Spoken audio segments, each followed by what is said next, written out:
ফিনল্যান্ডের রাজধানী হেলসিঙ্কি থেকে ৬০০ কিলোমিটার উত্তরের শহর ওলু এবং তার পাশাপাশি শহর রোভানিয়ামি। এখানে প্রায় ৭০০ বাংলাদেশি প্রবাসী বসবাস করছেন। এদের বেশিরভাগই শিক্ষার্থী, কারণ এখানে বিভিন্ন ইউনিভার্সিটিতে তারা পড়াশোনা করেন।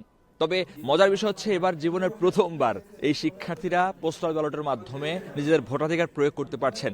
বিশেষত যারা প্রথমবার ভোটার হয়েছেন, কিংবা যারা এত বছর ভোটার হওয়ার পর ভোট দিতে পারেনি, অথবা প্রবাসী থাকার কারণে ভোট দিতে পারেনি, কিংবা গত ১৭ বছর ভোট না দেওয়ার যে আক্ষেপ, সেটি এবার তাদের দূর হয়েছে। তারা অন্তর্বর্তী সরকারকে ধন্যবাদ জানিয়েছে এই কারণে যে পোস্টাল ব্যালটের মাধ্যমে বাংলাদেশের ইতিহাসে প্রথমবার তারা বিদেশ থেকে ভোট দিতে পারছে। মানে আমার কাছে খুবই ইনক্রেডিবল একটা জিনিস যে আমি বিদেশে আছি, বাট ওই যে ভোটের ইমেজটা বাংলাদেশের মতোই মনে হচ্ছে। তো আমি খুবই হ্যাপি।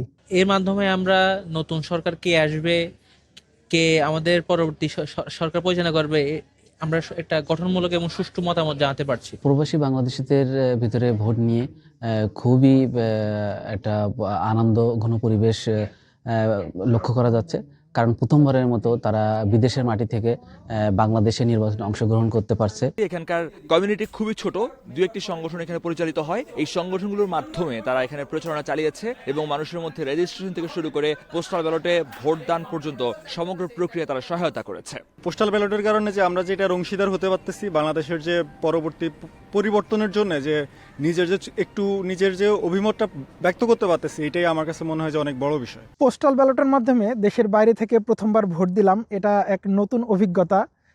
গণতান্ত্রিক ধারায় দেশের নির্বাচনে প্রবাসীরা অংশগ্রহণ করতে পারে খুবই ভালো লাগছে আমাদের কাছে। এখানে যে মানুষগুলো একসাথে হন, বিভিন্ন কমিউনিটির প্রোগ্রাম হয়, সেই প্রোগ্রামের মধ্যেও তাদের একটাই আলোচনা ছিল, আসছে জাতীয় নির্বাচন। তারা দেশ থেকে অনেক দূরে থাকলেও এই নির্বাচনে ভোটদানের মাধ্যমে প্রবাসী হিসেবে কিংবা রেমিটেন্স যোদ্ধা হিসেবে তাদের যে সক্রিয় অংশগ্রহণ কিংবা আগামী রাষ্ট্র গঠনে তাদের যে ভূমিকা আছে, সেটিকে গ্রহণযোগ্যভাবে কিংবা মূল্যায়ন করার কারণে এই সরকারের প্রতি তাদের কৃতজ্ঞতা রয়েছে এবং তারা আলোচনায় সবকিছুতেই এই জাতীয় নির্বাচনকে প্রাধান্য দিয়েছে।